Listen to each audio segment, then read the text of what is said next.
We have the printed pages from your budget book, the questionnaire, as well as the budget modifications. And on the gray modification sheet, you can see what has been funded.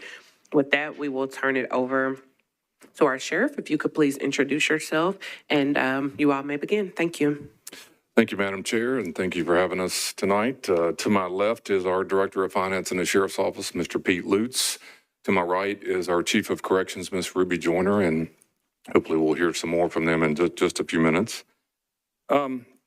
Just try to, I was sitting back there a minute ago. My dad was in a council when I was a kid, and I used to sit back here and thought this was interesting. I don't know why, when I was a kid, but he sat on the back row, and I have grown to respect what you do. And I remember many a nights complaining about the phone ringing, and back then it was on the wall, and all of the needs that you're reaching for all the constituents here. So I thank you for your service, and I thank you for listening to us tonight. The Sheriff's Office is a unique situation. It really is in Nashville, unlike most places in the country. I get this question a lot. And by the way, I've already messed up. The most important people to introduce, I can't. They're on a post working somewhere right now, and we can be here. But the people who make sure that they have everything they need and really run the Sheriff's Office day to day are in the back. I'll put them up against anybody in Metro or in the country. They are extremely hard workers. I'd love to ask everyone from the Sheriff's Office to please stand and at least be recognized for all your work. Thank you very much. Don't put in for overtime tonight. This is budget, and we're running over not because of us. So we'll blame Chief Swan on that. But I do want to, our other partner, and I tease him that he's really more of a deputy sheriff than I am, but Scotty Davidson from SEIU, who lives in our building.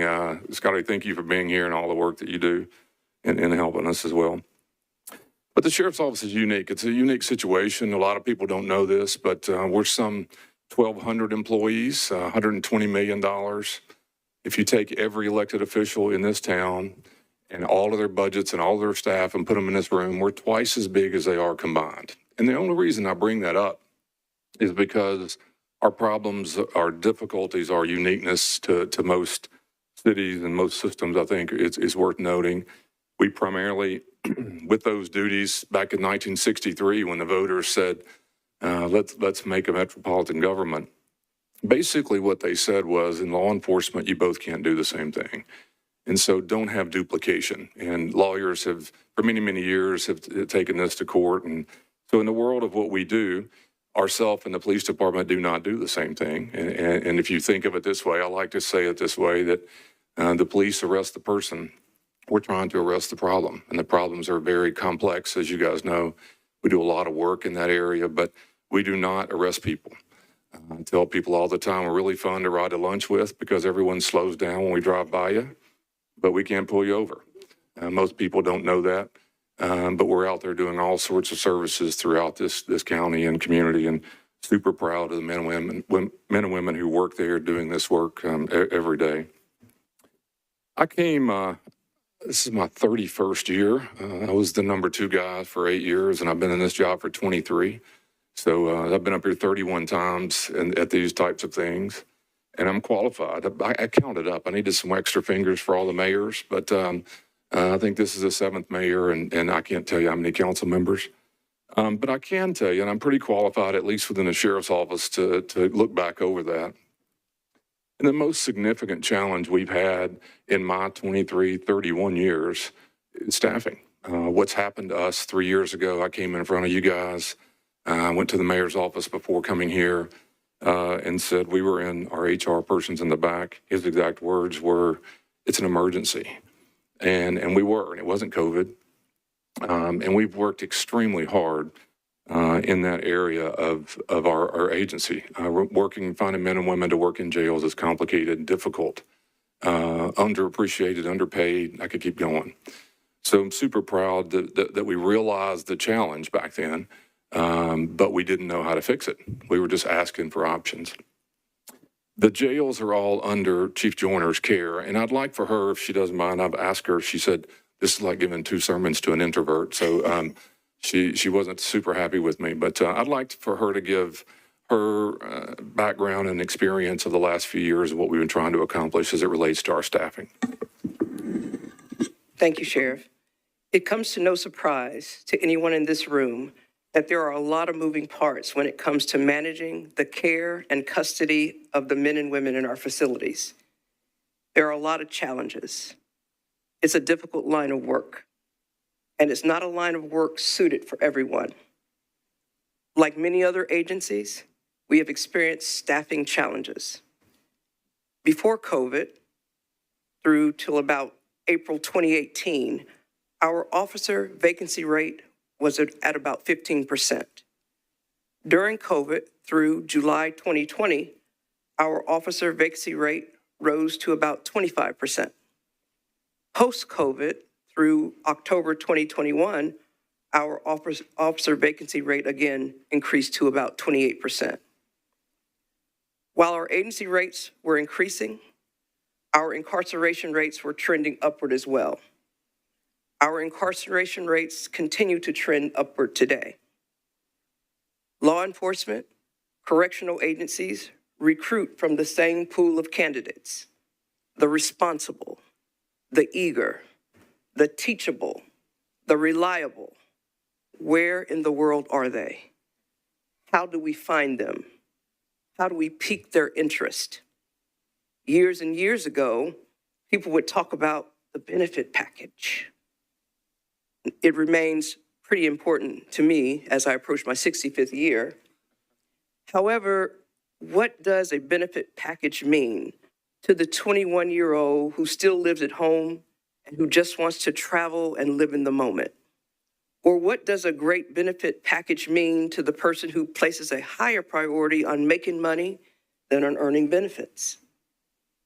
We could come up with the answers, with the questions rather, but we didn't for sure know that we had the answers. We knew we had to come up with a pretty informed, measured, solution-focused approach to shrinking our vacancy rate. It would have to be a multi-phased approach. We started off by hiring a retention specialist and a dedicated recruiter. We increased our presence in the job market by advertising heavily in local media in Davidson County. Once we got the attention of interested persons, of course we gave them the job description to review, but we slowed the process down enough to learn what was important to them, what they were looking for from an employer. Some talked about flexible schedules. Some talked about the difficulty balancing a work schedule and childcare. Some talked about work from home opportunities they settled in during COVID and never left post-COVID because it was easy and convenient. Some talked about being content creators and earning a living from YouTube. Companies like Amazon and Uber came up. Others simply needed a paycheck now. Some had no answers. They were just curious enough to apply. This new approach not only focuses on getting more people in the door, but it focuses on keeping the right people once we get them here. We still believe that the time and effort we spend trying to recruit, train, and retain these individuals is a worthwhile endeavor. It's time-consuming. It's costly. However, we owe it to the men and women in our custody, and we owe it to our communities to get the right people in the right places in our facilities. We can think of fewer things as important as operating safe and secure facilities and ensuring that officers have well-trained partners working beside them or in the same facility with them. Officers from almost every rank, many of whom are in the audience with us tonight, participate in some way in training our new hires, which exemplifies their investment in this initiative. As you might imagine, there are several layers to this approach. Before this initiative, the hiring process took 3 to 4 months to complete before a person started earning a paycheck. 3 to 4 months is a long time if you have bills to pay and mouths to feed.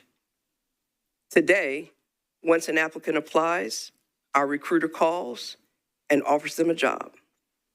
This job offer is valid as long as they successfully complete the remaining phases of our hiring process, which includes a background check.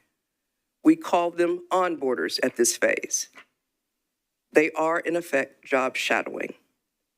They are not only provided an opportunity to shadow officers in all of our facilities, but they are able to observe what it is actually like to manage a living area where there could be as many as 64 inmates to one officer managing a unit.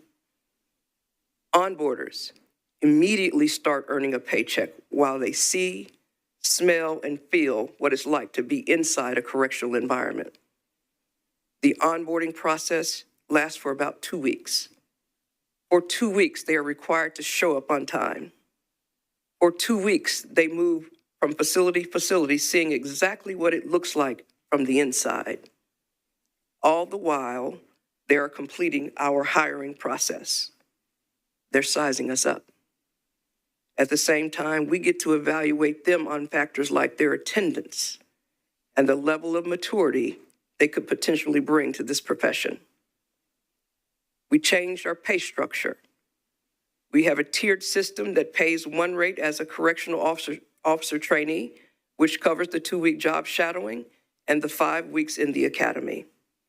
They are paid another rate as a CO1 on probation, and then another pay increase after probation, where they move to a CO2 or corporal status. This is the salary we use to compare ourselves to other correctional institutions. With the changes to the pay structure, our enhanced recruiting efforts, and shadowing opportunities, we have watched our vacancy rate drop to 7% as of April 18, 2025. It's our ultimate goal to remain competitive in our industry. Thank you.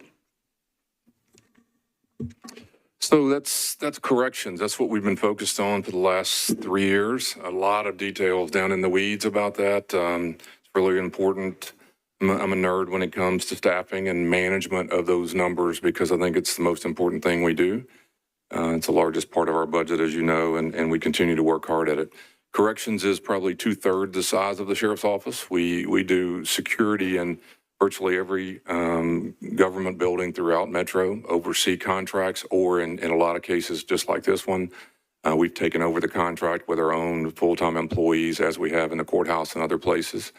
But we also serve all the civil process throughout this county, some 200,000 civil warrants that we serve.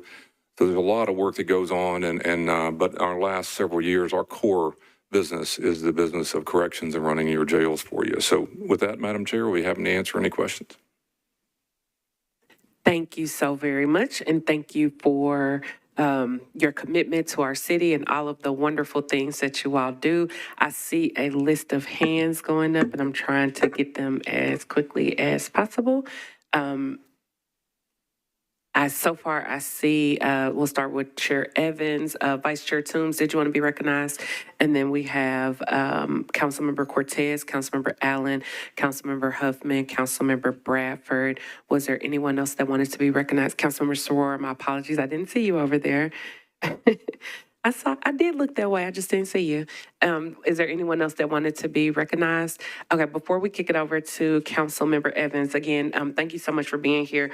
Sheriff Hall, you mentioned your dad being a former council member, and I just wanted to share that as the former District 29 councilwoman, I always heard tales of you and your father and how much people in the community just adored your dad and the work that he did out there, and your name and his name was very reverenced. So I just wanted to send a little love. The area is District 13 now along Smith Springs Road, so that's Councilmember Bradford's area.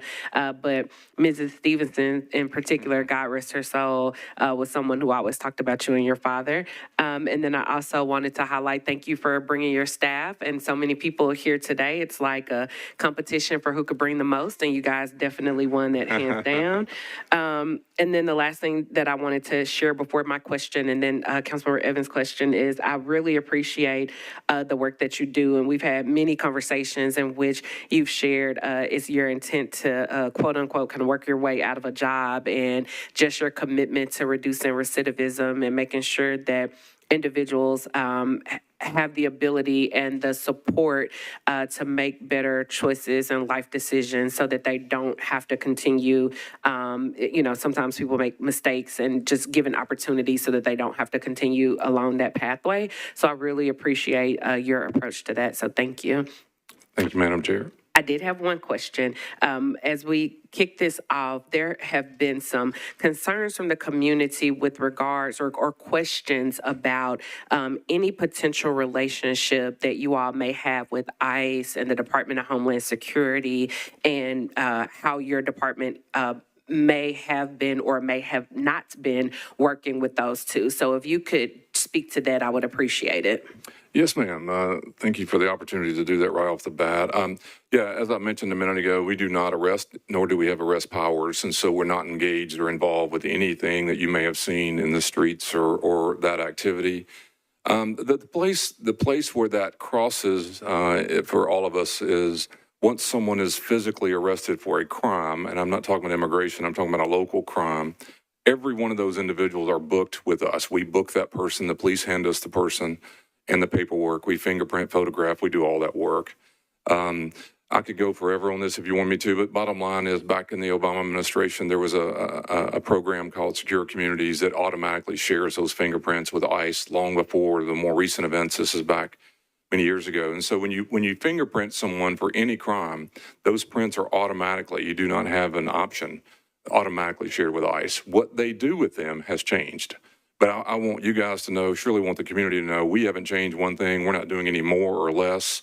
There are more people they are identifying through the process, but that has nothing to do with us, and we have zero to do with the numbers in that situation. Thank you for the knowledge of everyone here. Once those fingerprints are shared, what's the kind of the next step in the process? I have an understanding vaguely about some type of 48-hour hold, and I'm not really sure how that works. So if you could explain that, I'd appreciate it. Yes, ma'am. So just two things to think about. I always think this would help me if I didn't do this for a living. If you are arrested on a crime today, let's leave immigration out for a second. If you're arrested for any crime in this country, in any jail in this country, when you're fingerprinted, those prints go to a thing called NCIC. I'm sure crime is in those letters. I have no idea. NCIC is basically the federal database where all prints are shared, and that runs against the system to see if you're wanted for other crimes or if you've got a record, quite frankly, criminal record. So NCIC has always been the kind of the baseline for all criminal activity, and so that's what we all use in every jail all over the country. And that's an automated system today. Your prints are shared through the NCIC system.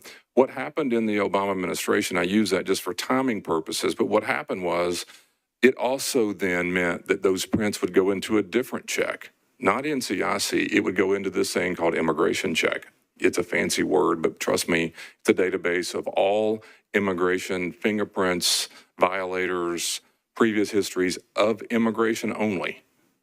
So now what happens is when you're printed, your prints go two places, and they're searching both of those systems, and then they're notifying us back in the booking room that you're wanted in California for DUI or you have a criminal history in Texas for robbery. And now that fingerprint is going to immigration. Immigration will then notify us if they want that individual when that individual is completely through with all local charges. Very, very important. What that means is if you're booked on a criminal charge here in Nashville for anything, how you complete that stay in the jail is you either bond out or you complete the sentence or the judge dismisses the charge. Right? Just think of it as a normal process. So let's say I get arrested today for anything. If I bond out, when I bond out and there's an immigration hold, I go directly in the hands of immigration. I have no control over that. You and I do not have control of that. What happens is the local charges are done, DUI. It's now done because you made the bond, but you're in the hands, if there is a detainer, of immigration. The other thing that can happen is you can go to court. You can go to court on that charge and the judge says, you know what, I'm going to dismiss this. I have no idea why, but you fill in the blank. When that charge is dismissed, you're free of the local responsibility. But if there is an ICE detainer, you go in the hands or you're turned over to ICE. They want you as a detainer. What Madam Chair is talking about is the legal requirement is that we have to hold that person for 48 hours after the local charges are complete. And on the 48 hour and 1 second, we cut you loose. right? That's the legal requirement. But if they arrive within 48 hours by law, we must turn them over to immigration. There's a state law that forces me to do that. I must cooperate. It's not new. It's been on the books for years. So I just want you to, nothing's changed, but it's important to know that when you're arrested for, by the way, you cannot be booked in the jail for just immigration. You're not going to be booked for anything immigration related, but you can be booked on a local charge and then immigration say, I'm interested in that person when you're done. But it cannot go the other way. So that's the process. But what I want you to know is the prints are automatically shared instantly. And forever, those are checking to see if you're wanted anywhere else criminally. And now that immigration thing is being checked, not now, but has been for years. But what you're seeing is more and more people who've always been sent to ICE prints are now being taken into ICE custody. So it's not new people, it's not new numbers. It's just that same print is going to ICE now with a return detainer attached with it. Thank you so very much, and thank you for explaining the National Crime Information Center process. Yeah, you're making me look really bad. At least I admitted I have no idea what I was doing. No, you're fine. I have Google at my fingertips up here, so thank you. And just one last clarifying question. So for the 48-hour hold, you are releasing people at the 48-hour and 1 second mark. You are not holding any additional time. Absolutely. Okay. Thank you so very much for clarifying that. I'll start off with Councilmember Evans. Chair Evans, you're recognized. Thank you, Chair, and thank you, Sheriff Hall, and everybody for being here. I guess two things that I wanted to comment on. First thing, I really appreciate that you're taking over the security for the courthouse. I really like when I am leaving, seeing Metro employees here in the building. I feel just more confident, especially when we have a contentious meeting. And then the other thing I wanted to ask about, kind of related to the kind of your analysis of, as you were thinking about like the next generation of people that you're trying to bring in to the sheriff's office and all the different things that really are the most valuable to them, were there any revelations that other departments should be thinking about as that also may be struggling with recruitment? Wow, this is our lane right here, okay? I got to do one thing now. I wrote a note as you were speaking. I would like Mr. Cooks, Mr. Carroll, Mr. Garrison to please stand up. These are the men who have taken over all of this up here. They work constantly. Please give them a round of applause. They transitioning a lot of these folks over from a contract into the government and very, very proud that some 24 of those people, 21 of the 24 people came with us. I think they do really good work, but I believe they have a better support system, and I hope they're doing better for you guys. If not, please let me know. But they're working hard to be a better presence. So recruit, train, retain. The most important thing we're going to do is to retain, really. But we got to get you here first. I have two sons. One's 31 and one's 20 something. Let's call it 23 tonight. That's the age that we're really recruiting, to be honest with you. People who think like me aren't who we're looking for. And so what's really tempting for people in leadership roles, I'm not picking on anybody, but that role in front of you is to think the way we've always done it because that's how I was hired. For example, how long it takes to get hired. I heard Chief Swan talking about, and I'm sure it is, 3 months and 4 months. Now, fire department's always been a really good job. A lot of people were always attracted to. Not so much in other lines of work. So when you're trying to attract people to it, the worst thing you can do is make it hard to get in. Well, guess what? Historically, law enforcement and/or corrections makes it very hard to pass all these tests. It took somewhere between 12 and 13 weeks just to get back with you from a drug test, background check, civil service exam, interviews, before we could even say we're interested. I love focus groups. I get focus groups of young people who we've recently hired and said, why don't you come here? Why aren't your friends here? What would you do differently? And when you listen to young people, the first thing they say that jumps off the page is, I'm not going to wait on you. I'm applying to all sorts of things instantly. I'm not waiting 12 weeks to find out. I will have 3 jobs by then. Well, when you hear that and you're going, oh my God, and you get into the traditional law enforcement corrections mode, well, we got to have a background check, can't get past drug tests.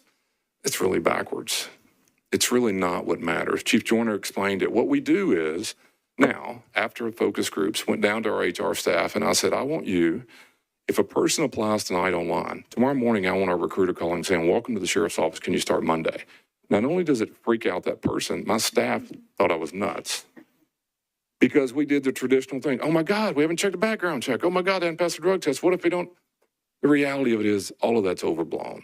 It's way too big. And I mean that in all, by the way, my friend in the police department, fire department, same thing. We're all just thinking the way we've always done it. The reality of it is what we care about. Yeah, you can't have a pending criminal record and you can't be presently in the influence of drugs. Those are obvious. We will figure that out pretty quickly while you're onboarding with us, right? We're paying you to shadow the job. I want you to see if you like it. I want us to see if we like you while we're doing these checks. And guess what? You can't be looking for a job if I got you on a 12-hour shift. And I tell them that. We tricked you. Now we're going to keep you. Because the important thing is the person you're asking me about, what they care about is instant gratification, financial and jobs. So we can get them here. Then we put them on the payroll. And what I loved, this sounds backwards. I want to run you off the first few weeks. That's not expensive. What's expensive is post-graduation, post-probation. And so we call it dead money. What that really means is we're not getting a lot out of that person those first 2 or 3 weeks while they're onboarding, but we're filtering, they're filtering, and we can prove where you're saving more people. Did you hear our number? We're at 7%. And so what we're really doing is we're living and meeting them where they are. I want instant. We need to filter some of this stuff, and we need to work through to make sure that you pass.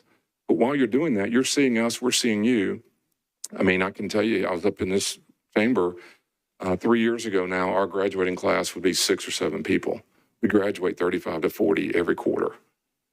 I mean, it is, and it's just a total different way of thinking. The other thing that shame on you for asking me this question, it's my favorite. The other thing that you learn is sitting in a room, we've had trouble recruiting women for years. And one of the things that's clear about that is we have 12-hour shifts. That was voted on by our staff. 8, 10, there's a lot of different shifts, but 12s are what people like. But 12's very tough for daycare, single moms or moms and dads, either way, very difficult for daycare. So what I did, I had focus groups and I heard listening to them. And as Chief Joyner mentioned just a minute ago, what you learn is my sons, neither one of them probably even know what a pension is. If I'm out there lobbying, if you come for 30 years, we'll give you a pension at the end. They not only think I'm lost my mind, but they won't care that that's an expensive benefit that I'm trying to dangle in front of you that you ignore. By the way, they also don't care about health care. I'm just talking about at that younger age. And so what we did was we took the expense of those 2 items, pension and health care, and we rolled it into a new dollar amount and said, we will hire you without those 2 functions in a part-time capacity if you want no pension, no benefits, and that raises your hourly rate. We had 100 people. We had to say no. And guess who they are? 60% women. Because they want to come and work shifts and make a decent hourly rate. They may have benefits somewhere else. One of these days, I'm going to come up here, I hope, and ask for something in a non-budget year that we need to change. I just went to the benefit board just a few weeks ago. These are my friends. My wife works. She's over the benefits for Metro, but they're wrong. They're wrong with and Metro Legal's opinion about that is wrong. What it says is that you must take a pension and you must take your health care benefits if you work over 19 and a half hours. Just so you know, the federal government doesn't agree with that number. It's in 2 or 3 different places in the Metro code. It's not consistent. We need to move beyond that to recruit, not me, but you guys down the road, younger people who may not be so interested in some of these things that are very expensive to force on someone. And we won't even let them waive that if they work 22 hours or 23 hours instead of that 19. And so what's happening to me is I'm having to tell some of these single moms, you can only work 19 hours because they won't let me work you over 19. If I do, I have to add these expensive things to you and it takes your money away. So I went and met with the benefit board. I said, I would really love the study and formulating committee to take this up. I will probably be long gone when it ever gets fixed. But we need to change our hiring procedures in the government or you're never going to attract young, hungry, professional, qualified people and keep them. Sorry about that. Thank you for that great extensive answer. It was very, I don't mean that, And I that didn't was come making out fun of right. Chief. That was a great answer. It I was thought Chief Swan was very long-winded, wasn't he? informative. Thank you. Thank you for that very informative answer. And hopefully the powers that be are listening and taking note. Councilmember Evans, did you have any others? Okay. So I have Councilmember Cortez, Councilmember Allen, Councilmember Huffman, Councilmember Sworer, and then Councilmember Bradford. If anyone else wants to jump in queue, please raise your hand. Councilmember Cortez, you're recognized. Thank you, Chair. And thank you, Sheriff Hall and company, for being here. I do want to say I appreciate the work you've done securing the courthouse, because anytime we've had an issue here with security, we've seen numbers increase in minutes with your staff. So really appreciate all the work you do there. One quick question. I noticed it says on the request, non-lethal weapons for armed officers. What are the officers using now? And are these the same tasers that we approved for MMPD last year? A great question, and I'm not insulting anybody, but most people don't realize this. No jail, no prison in America has a gun in it.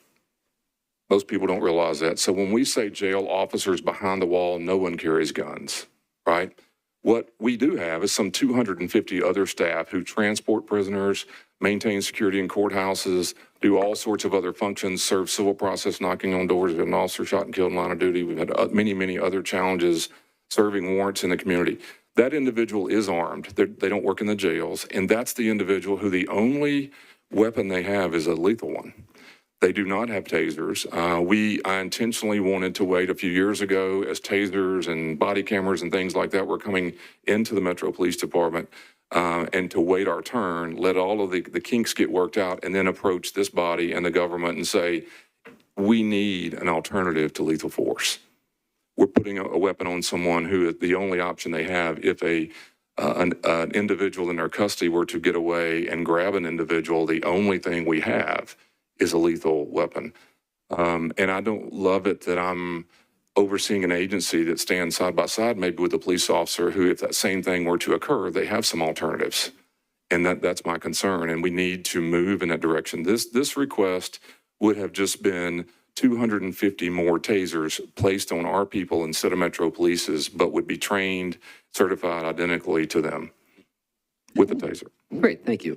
And also, when earlier in the presentation you talked about 64 inmates to one officer, what would be the best ratio if you could choose, like if recruitment wasn't an issue, and you've done an amazing job with it, what ratio would you want to get to?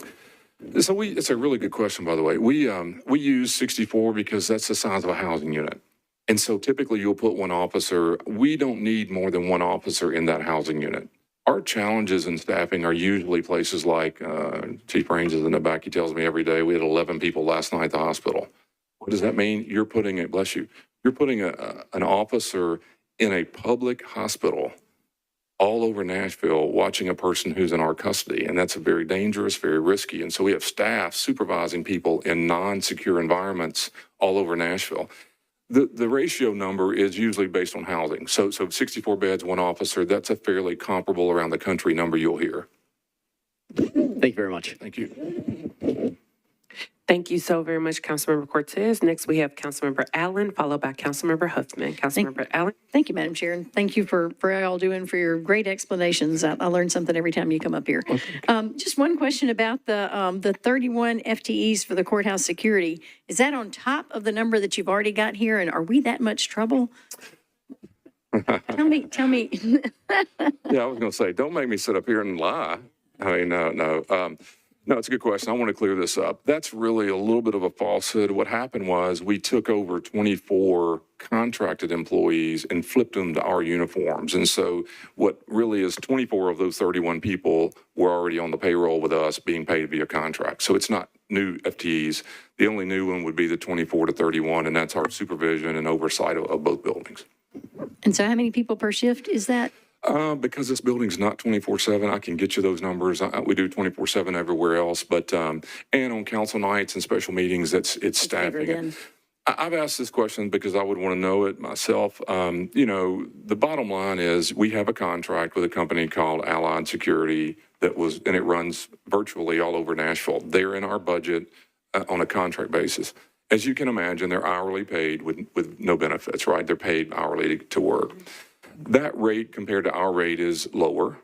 That's not their fault, but it's a lower rate. And so when we took them on, the difference between their hourly rate and what is our salary and benefits is the difference. That's not the money in front of you, but that's what we were taking on when we asked you. Keep in mind, this happened mid-budget year because of some events that occurred up here.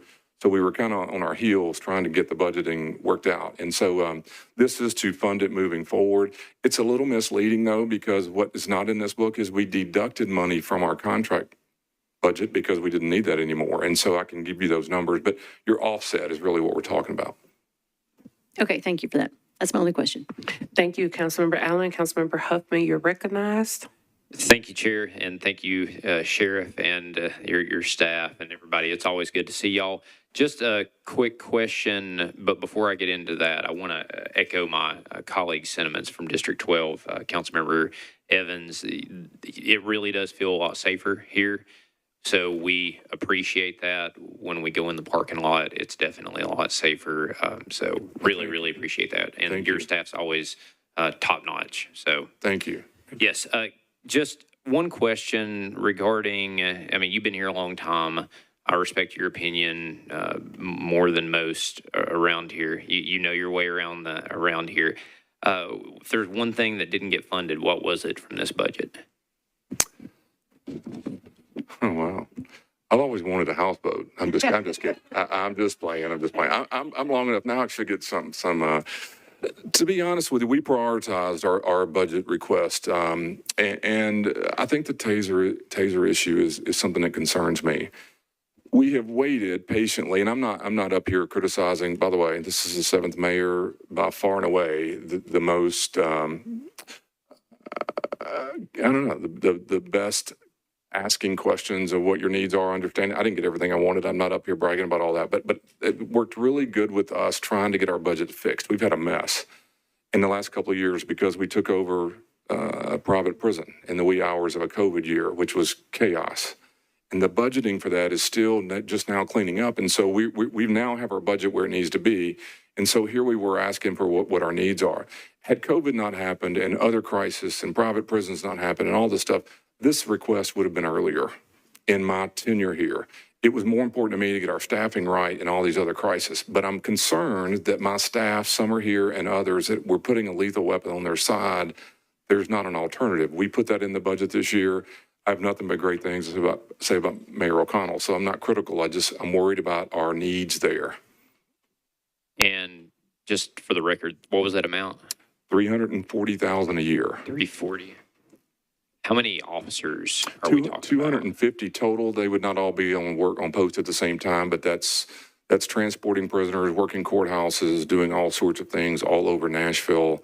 And they are trained to carry that weapon, but we don't have the alternative on their side. They carry service. Yes. So yeah. Okay. Service revolver. What do they carry? Anything else? Inside we have spray, OC spray inside the facilities. They have access to that and a retractable baton. And like I said before, I was intentional about this. I was waiting on what the city was going to do with the larger law enforcement branch, right? I'm talking about years ago. We had a kind of a stumble bumble back in, I think it was Mayor Berry's administration about rolling out body cameras. Just not anybody's fault, but it was a slow roll. And I was saying, let's even figure out if that's going to work. Same thing would take, let's wait our turn because we're a small piece of the bigger puzzle. So I think they have, I'm not into the politics of it, but they're into the operation of body cameras and tasers. It was my thought to come forward with tasers, get our folks equipped, and then we're going to someday soon have to talk about body cameras. Yeah. Yes. For sure. Yeah. Just follow up on that. What does everybody else do in regards to the other sheriff's departments around the state? I do not know of another sheriff's office that does not have tasers. Yeah, that is what I figured. Okay. I appreciate you. Thank you very much. Thank you for that, Councilmember Huffman. Sheriff Hall, can you clarify, are these Taser 10s or what model taser? Okay, that's a head nod. So yes, it's a Taser 10. We were just going to follow Metropolitan. You know, the idea would be we would just piggyback the contract and or the lease or however that would work and just stay in the training module and everything with them so we wouldn't have to go outside of the norm. Okay, thank you. And next we have Councilmember Soror and then Councilmember Bradford. Councilmember Soror, you're recognized. Thank you, Chair, and thank you, Sheriff, and everyone for being here. I'm going to make it quick. The first question that I have for you is on the mobile booking unit that will be used by MMPD downtown. Can you speak to how many bookings do we typically have? Why do we feel the need for that? And more importantly, the three-part question is that, will that be paid from MMPD budget or even the convention center? Because you're already serving them. So would you address those for me? Yes, so really good question. So many years ago, let me say 15 to 20 years ago, there was a council member in the Madison district. I can't remember the name. I'll think of it in a minute. And he rode with a police officer on a shift. This was Chief Surpass, if anyone cares, but he was the chief of police. And the council member literally went with a police officer. They made an arrest. They came to booking. It took 6 of the 8 hours of the police officer's shift in the booking room. That didn't surprise me. I'd worked in booking, and we understood and we knew that. What I really failed to understand was what that really meant to everybody else. The council member was furious. The community had questions. The police chief was wondering, and we all really spent a lot of time studying what really happens. Booking is a very complex thing. I mean, you got to get the fingerprints, the photographs. You're doing detox. You're getting medication verifications. You got all sorts of assessments going on. There's a lot that happens. And so the arresting officer in a city like Nashville, because we're not in the streets and they're not in booking, the goal has always been to get the officer back to where he or she is getting paid. They get paid money to be out in the streets to either prevent or to, assist with criminal activity. We're not trained to do that. We're trained to process and house people. So the deal was get the person us and get them out as quickly as you can. There are a lot of, I could spend the rest of the night talking about, there's a lot of steps that you can't speed up in certain ways, fingerprints delay, you give a commissioner and has to look at the case. There's things like that. But what we learned, and Chief Surpass was here at the time, that was the council member was very frustrated. We spent a lot of time studying it, and then I realized the other part of the challenge was, I grew up in Antioch, so I'm going to use Antioch, that if you make an arrest in Antioch, I used to ride with police officers all the time, you can make an arrest in Antioch. By the time you drive from Edge of Lake Drive and making up a street, and you process someone in 6 hours, and then you get back, you were never in your zone. I mean, it would take you 8 hours shift to get down here, process, and then get back to some sort of a zone. And so that led us to going, no matter how fast we go, Nashville is growing, we need to find a way to mobile or make the booking process less fixed, if you will, because everyone's having to come to one place. A lot of cities like Nashville do it in different ways, and they don't typically build downtown anymore either. But your reality of that is you're trying to process someone where the officer that's real expensive time is just tied up, is the officer awaiting the booking. So we designed a mobile booking unit on a napkin, a true story. We went and got a grant to have the first one. This is many years ago. And what we were trying to do then is move it around Nashville and try to help wherever the needs were, special events or so forth. We learned a lot. Other than napkin wasn't the best way to design. We got a better designer and a better implementation, rolled it out. And basically what we've learned is in the police department, it's really their tool. We run it. It's our staff because we book people. They do not. But what we're doing is we're reducing their time it takes to book a person from an hour and 50 minutes now to 20 minutes. And so that 20 minutes means they can pull up to the mobile unit, hand us the person. It's all virtual. And the person stays with us. They drive away. That's 20 minutes. So the downtime of that officer is gone from 20 minutes and not having to go all the way downtown to what we believe is significant. And I've said this many times, Chief Surpass, if you don't know, was a very loud character. And he was very out front about the need for that helping them, because between you and I, it doesn't help me as an organization, right? It helps the city and helps really the police get back to work. It's the right thing to do. I'm just saying we're going to have to book them anyway. But what it does do is peel some of the people out of the booking room that's across the street. That's the only other one we have. And it does allow us to peel some of those off. When we were building this thing, we didn't have Broadway doing what it's doing. So what's happening is that the mobile booking unit on special events and concerts and all that has become very valuable to have it in an area where they're not having to even leave the event. If you need to have an unruly person removed, that person can be handed off to us, and the officers involved with that event do not even have to leave. And so I've put it in the budget because I need the city to make that decision. The mayor's office obviously supported putting it in here. That is 7 people who work for me. They're working on Thursday, Friday, Saturday nights, the 10-hour shifts. That's their world. And they're booking people who are not having to come down to the downtown hub and be tied up for, 2 hours each probably. So your question's right on, though. It is really a police not tool, but it's really benefits them more than it does anyone. And I think maybe benefits all of us for public safety, but it's not really helping the sheriff's office. It's something that they really need to, and I think they would say it's very valuable for them. I'm just, as I say, we got to book them anyway. Yeah. And I think that my focus here is on the one for special events and downtown, which is one of the reasons why I asked if the convention center has been approached about funding this instead of it just coming out of the general fund.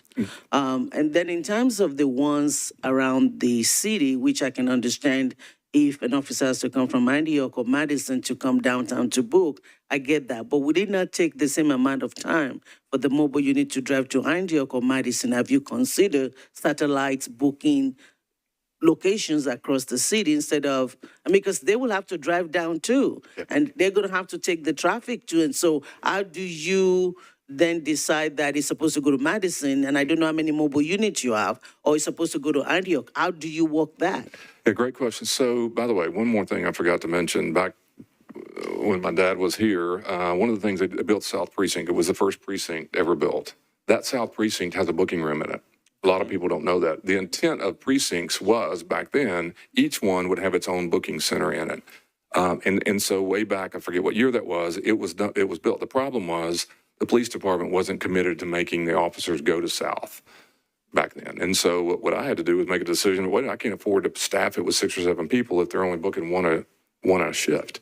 So we had this problem back in the day. And realistically, the mobile part of it is a little misleading. What they do is we drive up and then we get it affixed to, like the Metro Southeast area. You're trying to get between Hermitage and, say, South or Bellevue and Bordeaux, where those 2 police precincts would not have to come down here, but you get it fixed and then they bring them to you. We communicate via the commanders in the police department and tell them or ask them, where do you want us to be? And we park it, and all officers in those zones bring their arrest there. And last question on that, and I'll leave it alone for now, is since most of it is downtown right now for the events and special events, and we need the police officer to get back on the details to keep downtown safe, is the convention center now? I forgot to answer that. That's the easiest answer of all. They funded it last year. Okay. The mayor's office and I, other than it's in our budget funded this way, it was a question for the mayor's office as to how to fund it, and they funded it via the convention center last year. All right, we'll continue that with finance. My second question is on the security for the courthouse, and like everyone, thank you so much for doing that. But in looking at your at a glance budget, I see $2 million budgeted for the sheriff's office security for the historical courthouse, but I also see $1,400 for security service contract renewal. Is that a duplication? What is the difference between those two? Yeah, so the $2 million is the uniformed officers working this building year round and all it takes to run it. The other one is the contract increase. This has always been a problem for all of us in the government, but last year we were here, we did not know what the new rate would be of the new contract for the security. And so once it came in, it was higher than obviously we had projected in the finance office. And so they worked with us on what does it take to get us whole in that existing security contract. Basically, there are people at Fulton campus, I just left Lynn's Health Center. So those are contract employees. This money is the rate increase of that large contract. Thank you. And now I want to shift to ICE. Since you have the contract for the security for some of these buildings, what is your policy if ICE shows up at a metro building? Do you have any policy relating to that? It's a really good question. We have some lawyers that work in the office with me. We met this morning about, obviously, the new reporting. I guess I know Mayor O'Connell it's not new, but he's freshened it up with some new language. We're going over that right now and exactly what does that mean. I mean, one of the things that's different is you have a contract employee and a government employee. We want the same policy regardless, but we owe the contractor clarity on exactly what they're supposed to do. And that's, we met today. We're working on exactly how to roll out to our staff. Like I said, I was just at length for something else, but if that individual is aware of someone coming to the building, what do we want that contract employee to do?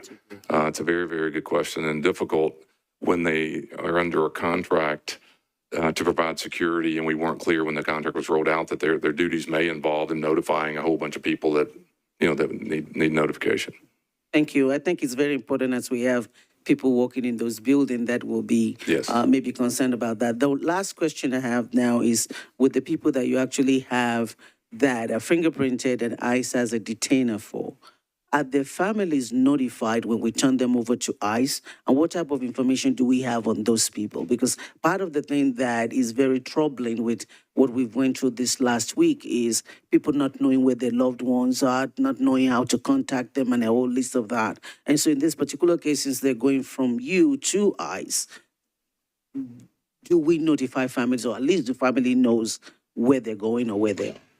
The answer to that is we don't have a clue. We don't know where they're going. We don't even know their status. I don't have immigration information in front of me. So if we don't have that. And so, and quite frankly, what's happening is this clock is ticking that 48 hours. And literally, if they show up, the feds show up and want Ruby Joyner, then Ruby Joyner is there. We're handing that bird. We don't know, other than they have to prove they're with ICE or prove they're with the federal government.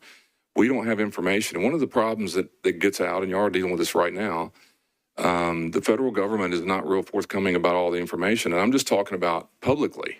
I think the public would want to know, why are they being taken away? And it may be a justification. I don't know. But we don't have that information. And I find it more difficult for us to be communicating when we don't have good stuff to be talking about. We can tell you that they left and literally was with the federal government. But beyond that, we don't know what status, where you're going, what city or anything. We don't have information.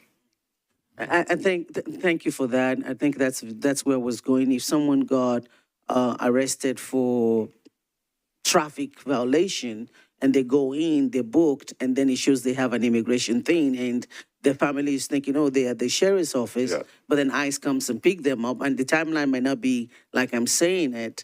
So if the family does come to you, then you will be able to say, ICE picked them up. So I think what's a fair thing to say that happens on a regular, and again, this is just my anecdotal, but I'm confident of this, that when a person's being booked in the jail on a charge, they go to court tomorrow, they're going to become aware that there's a detainer that's been lodged against them. That's not necessarily coming just directly from us, but the point is that's pretty clear. You cannot make bond and go home. You can make bond, but you're going to be turned over to ICE. By the time you go to court tomorrow, the next day, that individual is aware there's a detainer on them. And so what I suspect is going to happen, or is happening, is that person's on the phone communicating with their family, hey, I have an ICE hold. Or that's anecdotal, but I'm confident that's really what's going to happen. Now, in the booking room right this second, that may be a pretty quick call to understand if that's really happened yet. But I just think it's the fact that you have a detainer lodged against you while you're here is well known by the individual, more so than even us. They know they can't bond out. They know that or go home. They know that in court tomorrow there's something pending. So it's, and I'm just like you guys, some of this is coming at us like, a fire hose as far as what all is happening and how fast it's happening to people. And we get these questions. People will call and say, he was arrested, but he's no longer with us. We can tell you he was turned over to ICE at 2:42 in the morning. I mean, we have that information. What we don't have is the ability to call you on the way out the door and tell you anything except they were taken away by federal officials. Thank you. Thank you, Councilmember Soror. And we have Councilmember Bradford left. And colleagues, was there anyone else that wanted to be recognized? Councilmember Gregg and Chair Evans, did you want me to come back to you? Okay, thank you. So we'll do Councilmember Bradford and then Gregg, and then we'll wrap up. Councilmember Bradford, you recognized. Thank you, Chair. And much like the chair spoke earlier, I too have heard lots of stories about Sheriff Hall, but fortunately, if I told some of those, I'd probably end up behind bars myself. Out of retribution. Maybe that was Pete you're talking about, huh? I echo everybody. You've done such a great job doing what you're doing. A clear fact that you're serving your 6th term as sheriff. For some context, folks, when he was first elected, I was a junior in high school. I turned 40 this past February. So by the time he finishes his term, he will have served as sheriff more than half my life. Moving on to the questions, after I always have to kind of bring you back down. You sure did. We're on the ground right now. Like I said, I'm asking everybody this question. So there's a line item of some of the recurring savings that are being put back into your budget. Looks like it's about 1.6. Be fair with everybody, I'm going to ask you the same question. What would be the impact if that 1.6 was removed from their budget? Yeah, I think it's a really good question to ask. One of the things that I shared a minute ago, and kudos to Aaron Pratt over here and his team and Janine, the whole finance folks, because I don't know how everyone else's budget has been the last few years. Ours has been a mess for a variety of reasons, trying to get all this stuff fixed. It's just the wrong time, to be candid with you, to ask that of this agency, just because of our complexity of getting this money restored. And so I take a lot of pride. We were up here 5 or 6 years ago, and we were given $1 million back. I love to take pride in trying to get under budget and come up here, but it's just been the wrong couple of years for us to be fooling with that, and I appreciate their flexibility working with us. Well, and a follow-up on that, it's like I was going to mention too when asking this question, y'all have probably been one of the few of only departments that's always given us money back each year. I noticed this year, like 24, 25, it was 119. This year it's 125 for your total expenditures. Can you kind of explain like what has caused that jump? Has it been taking on the contract for City Hall, or is there other factors? I think that's fair, and there's been some movement. Councilmember Schwartz was bringing up, when we're moving from the convention center to a direct line, there's nearly $1 million on the mobile booking unit. When you're going from a contract amount, we increase that with taking over this. I think most of that is really what's going on, and we also, as Chief Joyner mentioned, our population has been increasing on a regular basis for the last several years, and that drives our numbers, right? It drives our staff, it drives our meals, so we see that trending as you would expect. Population is going up, our budgets are as well. Okay. And talking about the mobile booking unit, do we only have the one right now? Great question. And so this would give us two? So we have the one drawn on a napkin. It's old and archaic. We had a new one that the council funded about 10 years ago. That's the one that we operate the most. This is really just the staff inside the unit. This isn't a unit itself. Okay. What we would envision, and I believe this kind of would show, is if we're going to stay in this business, and I think we ought to as a city, in some form or fashion, we're going to need to be going into a capital at some point and get a new vehicle, just more up to date. But this is only for the operation of the staff that would be working in the unit. Okay, and I agree with that, the capital, because, just this past weekend, we saw how many events were going on, not just in downtown. So I feel like from a logistics and efficiency standpoint, if we know, whatever weekend it is, if we know traffic downtown is going to be terrible, then perhaps we should be setting up these units, Yes. Across the county. That way people don't have to drive downtown. Yes. And so I think kind of figuring out how many mobile units we're going to need total, go ahead and put that in capital budget, because you of all people know how long it takes to go from the capital budget to keys in hand. Yes. So I would invite you to go ahead and figure out that how many we're going to need, how much staff we're going to need for that. The last question I have is another piece of homework I'm going to assign to you for this coming up year and for next year's budget. It's great that you've been able to absorb the security here at the Metro Courthouse. Council members Zulfat Swar also asked the question I was going to have about the allied contract. And it seems like, if I understand this right, we still have a security contract because there's still metro buildings that you do not have deputies staffed in, correct? Yes. Okay. So the part one of this homework is how many FTEs would you need to completely do away with the allied contract and how much that will cost? The second question I have, and I may have brought this up in years past, but I'm going to bring it up again, is we have SROs in our schools. Most counties I'm aware of, and you can correct me if there's some that do it like us, but most counties, it's usually sheriff's deputies that provide that service. I would like to know how long you think it would take and how much it would take to transfer that service from MMPD to the sheriff's office. And the reason I ask this is every time myself or any of the colleagues are always asking for additional patrols in our neighborhoods, or our communities are asking, like, can we see more police presence? Pushback we usually get is the police department doesn't have enough personnel. So they don't have enough personnel. Why don't we look at taking the police officers out of the schools so that they can go back on the streets and help our communities, and have the sheriff's office that's already kind of starting this transition of providing security for public buildings. You can go ahead and look at doing it for schools as well. I thought you liked me. He's going to put me on the floor. Now he's kicking me. See, he's got me down there.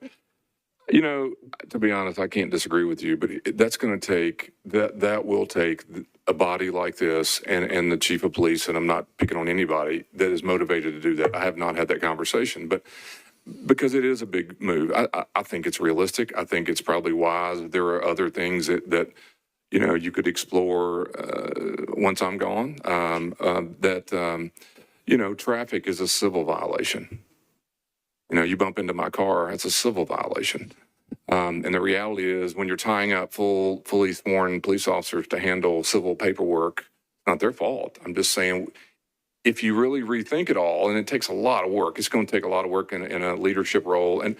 But I don't disagree with the concept, but I think the security in this country, I mean, y'all, security in every kind of work is becoming such a big deal. And I'm very proud of our staff. I want to take a small bite as we go. It's, you know, taking over a huge contract. I will get you what you need, and I think that's where you should head as a government, is to oversee the security and probably get away from some of the contracts. But I think school resource is a common conversation that needs to be dealt with. And what I also just heard from you say is you want the sheriff's office to start doing traffic enforcement. No, I said I'm running for office one more time, maybe. I don't know. But you may run me out of town. But no, I have. That's been brought up many times. And it would just take a huge conversation. But if you really think about, you're talking about resourcing and trying to figure out where do you want your fully sworn police officer to be, that you're paying a lot of money to do a certain task. Can we get them out of I don't know how you say this, non-critical roles that could be provided by other people? I don't blame the police department. I'm just saying it would take us all sitting in a room going, wow, can you move this function? What goes where? And resource officers may be it. Traffic has always been brought up, but it's just a lot, you know, but we're going to be in virtually all the buildings, whether it's contract or our own employees, so it's not far off. All right. Thank you for that. And just one last question, Chair. You know, when the facility across the street first opened, there was a tiny little issue. And that tiny little issue is when you listen to the story of it, you're quickly realizing somebody one day is going to make a movie about this. So my question is, who do you want to portray you in a Hollywood movie? Okay, all right. Thank you, Councilmember Bradford. Councilmember Gregg, you're recognized. Thank you, Chair. Sheriff, I am fascinated by your 7% vacancy rate improvement. That's creating a solution to a problem. And we're always looking for ways to be more efficient. And I love the pillars you landed on: recruit, train, remain. So to be more efficient in our budgeting process and to retain employees, I'm curious, with your focus groups, did you learn any other trends as it relates to remaining a city employee? Because we need to continue to be attractive to people looking for employment. 100%. The word was flexible. And I know in my line of work, we can't even say that word historically. And so when you listen to people, it sounds bizarre at first. You know, flexible. What do you mean? You got to be here 12-hour shifts? 30 years, get a pension. I mean, you keep going. The reality of this is they want some flexibility. And if we want to meet them where they are, we got to find a way to do that. And so what we were doing is moving in a direction where we would allow you to pick your shifts you wanted to work instead of forcing you to work the shifts that we need you to, right? And so, and it sounds simple, but the word, I'd sit there, I'd love to hear it. I'd say, so why'd you come here? Why did you come to be what we called an FO? That means a part-time person. Why are you attracted to this? 60% women. And what you would hear is flexible every time. I need flexibility. I have other things in my life. My own two sons believe it's your job to work around their life. I don't know about yours. Right? And so when you're thinking that way, I can either be hard-headed as a leader, or I can figure out how do we meet them closer to where they are. And so if that means we have to think differently about when and how we hire you, and it means something different when we have to say flexible and don't look at them like they've lost their mind, what if flexible means we'll let you work certain shifts to help cover and reduce our overtime? And see these people, I mean, it's fascinating. They are so passionate about working here, even though it's part-time. I mean, they take a lot of pride in it, and I didn't think that was possible. I thought you had to be a 30-year, committed person. So the word is flexible, and I know that sounds basic, but in our line of work, that's just an oxymoron. You can't really, in our world, we said, oh, you can't do that. By the way, most of my staff back there wouldn't admit it. They thought I was crazy too. So we were changing the way we think, and I think it's proven. And I ask that you help me push the conversation beyond the way we've always done it. And I'm talking about people who are really good people. They're working hard, but when you take and look at the legal opinion, and you take and look at the way the code was written, and you take and look at it is so archaic. It's the way that we've always thought, instead of saying, wait a minute, what are we trying to accomplish? We would allow you to waive your pension, right? I don't want a pension. I don't want health care. I'm an adult. I can make that decision. And let me have that money on my hourly rate. I'll come to work for you harder than everybody else here. But you get locked in this bureaucracy that says, no, anything over 19 and a half hours is a full-time employee. They must pay for health care. They must pay for, why can't they waive that? There are good lawyers who agree that you should be able to do it. And so we've got to get our systems thinking differently, because the way we started when I came here is not the way you need to finish. Thank you so much. Councilmember Gregg, did you have a follow-up? Just wanted to comment, you've brought to our attention some very valuable information, so thank you. Thank you. Thank you so very much. We have two very brief questions. Councilmember Soror, Councilmember Bradford, extremely brief because we need to get to water. Councilmember Soror, you're recognized. Extremely brief. I missed this the first time around.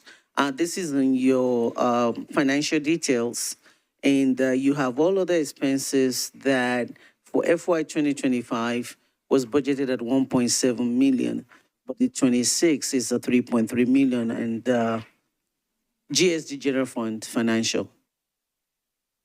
Just wondering what that.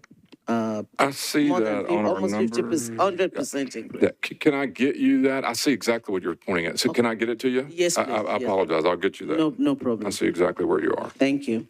Thank you, Councilmember Soror. Councilmember Bradford, you're recognized. Thank you. Just a comment that slipped in my mind. I just happen to remember it. But over the last couple of years, it was brought up in the hearings yesterday about MAC and them finally getting some new washers. And I just want to say, I want to thank you and the Sheriff's Office staff for when MAC was having issues getting enough of their stuff laundered, that the Sheriff's Office stepped up and helped keep them, supplied with fresh linens for the shelters. So thank you, and thank your staff for doing that. Well, thank you very much. Thank you, Sheriff Hall. Thank you again for being here, for all that you do. I did a little research, and I think that may have been either Councilmember Pridemore or Councilmember Forkum that took that ride. But thank you so much for being here today. I will never say anything else. I got somebody over my shoulder, literally. So, thank you very much. They call me receipts. All right. Thank you so much for being here. And again, thank you all for everything that you all do. And thank you for everyone from the Sheriff's Office staff. Looks like there will be a mass exodus of people leaving. And if we could get water to come on up, we're going to